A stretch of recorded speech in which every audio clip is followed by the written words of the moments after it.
Mungkin dari yang terakhir ya, Pak Hotman, Celebrate itu nama alat Pak untuk kepentingan mobile forensik. Jadi istilah di Celebrate itu tidak tepat itu ya. Beberapa pertanyaan mungkin yang coba saya cermati. Pertama kepada penanya dari KPU. Jadi tadi yang saya sampaikan itu memang sumber datanya itu adalah dari file yang disampaikan kepada partai ya. Nah, kami mencoba untuk melakukan query, melakukan pengecekan ya. Memang tidak melakukan apa yang disebut dengan pengecekan berjenjang. Jadi dalam di dalam prinsip kami karena sudah terdigitalisasi semua mekanisme, seharusnya hal-hal semacam itu tidak lagi terjadi ya. Jadi berkaitan dengan DPT tadi ya.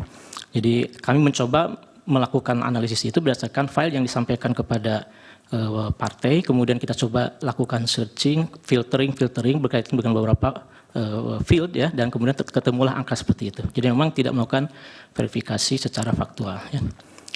Kemudian yang terkait dengan, sekali lagi mungkin kembali ke Pak Hotman ya, jadi yang saya sampaikan itu adalah pola pikirnya Pak, pola pikir digital forensik ya. Jadi kami tadi dalam paparan ini tidak menyatakan bahwa kami melakukan aktivitas digital forensik. Karena memang kalau digital forensik secara resmi itu harus ada request, harus ada banyak prosedural ya. Nah yang kita lakukan itu adalah berdasarkan data dan fakta yang ada ya. Kami tadi menampilkan source code. Dari mana source code itu? Dari yang terpublikasi sebenarnya. Siapapun bisa sebenarnya, karena itu bisa didapatkan secara langsung di dalam publik ya. Orang-orang IT saya kira mengerti betul apa yang disebut dengan web scraping, apa yang disebut dengan JSON ya, itu hal yang sudah biasa dilakukan. Jadi secara prinsip kita tidak melakukan digital forensik ya. Dan kalau berkaitan dengan kompetensi, alhamdulillah saya sudah hampir 20 tahun bergelut dalam dunia digital forensik, punya S2 digital forensik, S3 pun juga digital forensik. Kalau untuk masalah sertifikasi dulu pernah mengikuti beberapa sertifikasi. Terima kasih. Kemudian berkaitan dengan dari Bang Refli dan Pak Bambang mengenai kapan mulai terdeteksi angka itu. Jadi kalau kita membuka satu situs, nama itu adalah web archive atau arsip internet itu, maka kita bisa melihat pada tanggal 14 Februari jam 18 itu adalah saat pertama kali Sirekap itu muncul datanya. Jadi dalam WIB itu kurang lebih sekitar jam 18.30. Nah, angka yang muncul itu sudah di angka 57, kalau tidak salah ya, 20 sekian untuk 01, 57 untuk 02, kemudian 03 pun ada angka itu ya. Nah, angka ini tidak banyak berubah.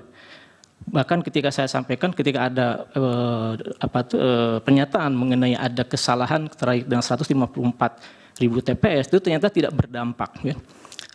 Logikanya ketika proses verifikasi, ketika data itu masuk ya, maka tentunya proses validasi itu akan bergerak dengan cepat, dinamis ya. Nah, dinamis itu tentunya akan juga berdampak kepada pergerakan angka. Dan saya kira itu pernah terjadi pada kalau ada publikasi-publikasi hasil itu selalu ada pergerakan angka ya. Nah, pergerakannya tidak terlihat seperti itu. Kemudian kenapa yang muncul di Sirekap dengan yang berjenjang ini sama ya. Justru itulah yang menjadi pertanyaan, kenapa yang sama ya. Jadi ketika ada permasalahan di Sirekap kemudian dikonfirmasi dengan berjenjang, ternyata kok sama gitu ya. Nah, itu justru yang harusnya nanti menjadi kewenangan dari mungkin majelis atau siapapun memerintahkan untuk kepentingan audit untuk memeriksa betul kenapa kok bisa seperti ini gitu. Terkait dengan hilangnya metadata hasil. Jadi memang dalam dunia image forensik khususnya bahwa yang namanya metadata itu sesuatu yang krusial. Metadata itu akan memberikan identitas mengenai keaslian orisinilitas suatu objek ya. Dalam hal ini kalau saya gambar diunggah maka akan ada metadata. Di situ akan cerita mengenai kapan, kemudian kualitasnya sebagainya. Nah, dalam kasus ini kami melihat bahwa ada upaya untuk kemudian mendrop informasi metadata. Dengan hilangnya metadata, maka kemudian kita tidak bisa lagi memverifikasi. Kalau dari sisi aspek hukum forensik, ketika suatu data metadata sudah hilang, kita tidak bisa lagi mengatakan itu sebagai asli, ya, otentis. Ya, kenapa? Karena sudah hilang hal-hal yang menjadi alat ukur mengenai autentikasinya, originalitasnya, gitu. Kemudian terkait dengan bahwa tahun berapa tadi ya, ada DPT yang terpublikasi ya, secara umum di publik ya, mungkin sebenarnya dari satu sisi, apalagi dengan adanya undang-undang PDP, justru yang punya tanggung jawab untuk mengawal, menjaga data-data pribadi, termasuk nama, alamat, itu termasuk data pribadi, adalah mereka yang memegang data itu, pengelola datanya, ya seperti itu. Nah, seharusnya mereka yang memberikan klarifikasi. Jadi ketika tidak ada klarifikasi, tentunya itu menjadi suatu pertanyaan, kenapa tidak diklarifikasi, gitu.